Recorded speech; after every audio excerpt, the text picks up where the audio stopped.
Welcome back to Lotus on Track. We're at a very, very wet Castle Combe for the second race from the Lotus on Track Elise Trophy of the day. It's Rob Boston who leads from a slithering Tom Roche, and that bright orange blob you saw was Craig Devlin. Here's the fourth place car, it's Dave Carr. He's got Phil Stratton-Lake up behind him, and these conditions are really as bad as we've seen at any point in this race, and it's getting to the stage where you wonder whether the clerk of the course may have to throw a red flag here, because standing water is beginning to form on the track.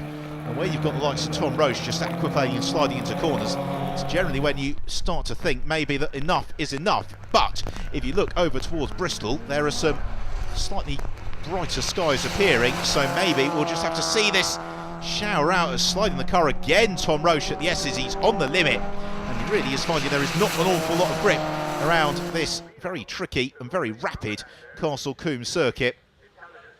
It's often a favourite of the drivers because it is a quick circuit. It's one that offers a very different challenge to so many of the tracks in the UK. It's a little bit similar to Thruxton in that it's very true to its airport circuit past, and as a result you've got some mid-speed corners linked by some fast straights, and then the chicanes that got added about 10 years ago as we take a replay of going sideways. And that's Clive Wills. Does he keep it out of the barriers? He does, just.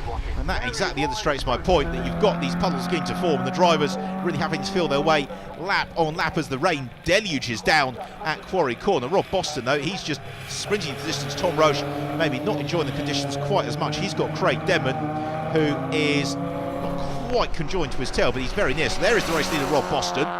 We now wait, have a cup of tea, have a cup of coffee, read the Sunday papers.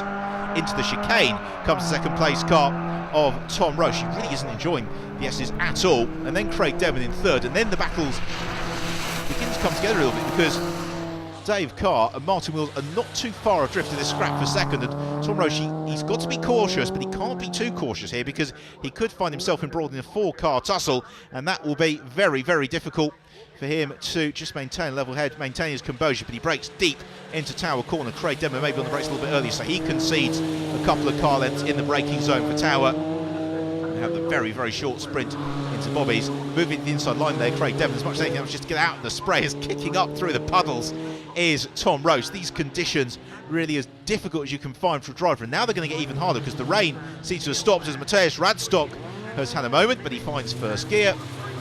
He finds that the Elise has a surprising amount of traction on grass, and he rejoins the action in the 32 car. It's back underway. I was about to say the conditions are now getting doubly tricky for the drivers, because it would appear as if the rain is starting to stop on some sections of the circuit, and as the sun appears and reflects off the water, that really does hamper the drive visibility even further. So Craig Denman pressurising all the while, though. Tom Roche in second, Rob Boston the race leader, completely in command of this race, as he was the first race, but this time around very different conditions, and he's just able to find that grip and traction. Tom Roche, though, he has got pressure from Devon. Then we've had a moment somewhere for Dave Carr. He's gone missing, and it's now Phil Stratton-Lake who comes through in fourth position. So I wonder whether Dave Carr was maybe just a victim of the conditions. So it's now Stratton-Lake who takes his turn to attempt to challenge for these podium places as the head towards the latter stages of this race. And if Denman is going to make this move in third position, he's going to have to do it really in the next couple of laps, because the clock ticks onwards. And also, as the track dries out, I just wonder whether Roche is going to drive through this period of tentativeness that he's had and feel a little bit more confident sliding the car as Will Price. But Price having an absolutely super performance here, so he is just ahead of Jake Hodson, who is next long in the 41 car. There's Dave Carr, he must have had a spin. He's back in his pack. So here's Will Price, who we talked about a couple of moments ago.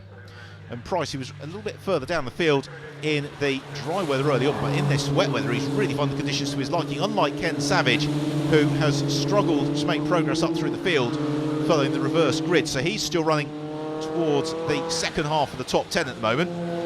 Maybe not quite as exuberant as we'd normally see him be. Somebody's had a bit of a trip across the grass. It's Jake Hodson in the 41 car. He's rejoined though, no harm done for him, as over and rise into Quarry Corner once more. The fight for second position is still in the hands of Tom Roche, and Roche, as I thought, has been able to pull out a car length or two over Craig Denman at last lap, as the track maybe just gets a little bit drier, relative terms anyway. Roche seems more confident. It's through the S's where he is at his most tentative, and that is where Craig Demon is able to close onto his tail, so he cleaves a car length out of Roche's advantage. It's not going to be enough to make a worthwhile challenge into Tower Corner, so they accelerate out of Old Paddock and accelerate along this back section of the circuit towards Tower. And is Demon going to be near enough? No, he's not. He's probably 2 or 3 car lengths too far back to really mount that viable challenge on Tom Roche. So Roche maintains second position for the time being, although Craig Denman is an ever-present shadow. We've seen already several drivers having grassy moments in this race. If Roche were to do that, then it would be a position lost for him, really, because Craig Denman would be through very, very rapidly. Will Price continues to slide his car in this entertaining battle for some of the other places in the top 10. Ken Savage struggling to make ground. He's up behind Jake Hodson though all the while. So Martin Wills, wonder if he's going to make his move as this race progresses. He's closing in onto the tail of Will Price. There is Savage behind Jake Hodson. He moves within almost touching distance of Hodson in the braking zone, the mid corner at Tower. Then he runs out a little bit wider, just slides the car, touching the white line. So again, no way through there. A straight line in the chicane is Martin Wills. He's going to have to rejudge his entry back on track perfectly to make sure he doesn't gain an advantage, but also from his point of view that he doesn't lose an advantage. And he has actually lost an advantage. He's lost a couple of places there to Hodson and Savage. So through Camp Corner we have Will Price. Then we've got Jake Hodson, who's next along with Ken Savage in hot pursuit. Then Martin Wills, having had that moment. So into Folly they come. In the dry weather, it's really a no-brainer, that left-hander. In the wet, obviously a totally different proposition. Mike Vase contemplating trying to make ground on Douglas Campbell. He couldn't quite do it, so Campbell in the bright orange 88 car maintains his place. As into Quarry Corner, Savage continuing to chase Jake Hodson. He's just unable to find a way through. And this is really one of the difficulties for the driver in the wet weather. They know where the grip is on the main racing line, but if they go offline to try and make a move, it is a little bit of a voyage into the unknown, and they can find themselves very rapidly running out of grip, which is the last thing you want to do in a hard braking zone. So they come out of the S's and accelerate on towards Tower Bend. Now we're going to see the challenge from Savage into Tower this time. Last lap, this is where he was really at his closest to Jake Hodson, and again he closes right up onto the tail of Hodson mid-corner. That's not really of any use to Savage. Instead he wants to be on his tail on the exit to maybe challenge into Bobby's. And Martin Wills also thinking about looking to the inside of Ken Savage. That though is not going to be successful. So those 3 cars continue to run line astern. The fight for second place, well, that gap hasn't gone out at all, has it, between Tom Roche and Craig Demon? They're still pretty much exactly where they were in terms of relative position to each other. Just about 3 or so car lengths between the pair of them, no more than that. As leading the way, Rob Boston, comfortably so, moving towards the latter stage of the race. And Boston has just been in imperious form ever since that electrifying start that got the race underway. He really has not been headed by anybody. Savage and Hodson into Folly once more. Oh, and going sideways, the round is Jake Hodson. Into the grass he goes, and that is a quick place to lose it. He'll be relieved to have spun to the inside rather than the outside the circuit, and that promotes Ken Savage. It's another place gained for Ken, as he then runs a little bit wide through Quarry Corner. That could possibly give an opening to Martin Wills, as the pair of them also still chasing Will Price. And let's take another look at this moment for Jake Hodson, where his blood pressure will probably have attained all-time high. Through he goes, just touches some standing water at the rear of the car, snaps around and pitches him into a lurid spin across the grass. Well, that is no concern to Rob Boston, who is just a couple of corners away from doing the double here at Castle Combe. He slides the car through Tower Corner, and again on the exit he's almost showboating for the crowds at the moment. He then will work through Bobby Chicane for the final time, and he's just got the sprint along towards Camp Corner, successfully negotiating Camp Corner. Then the checkered flag ready and waiting. The marshals are there on the starting gantry. The checkered flag goes out, and it is the win for Rob Boston in emphatic fashion here at Castle Combe. But what about the battle for second position, because that has been going all the way through the race. And here they are, and Craig Demon may have saved the best to last here. He's a couple of corners from home, but he is as near to Tom Roche as he has been at really any stage of the race thus far. He just slithers the car as he gets the power down over the surface water out of Tower Through bobbies they come, single file, so it's going to be all or nothing through Camp Corner, and certainly Craig Devon is setting up for the move here into Camp. They exit the final turn though, and Tom Roche has just done enough, and he will claim second position with Craig Devon completing the podium.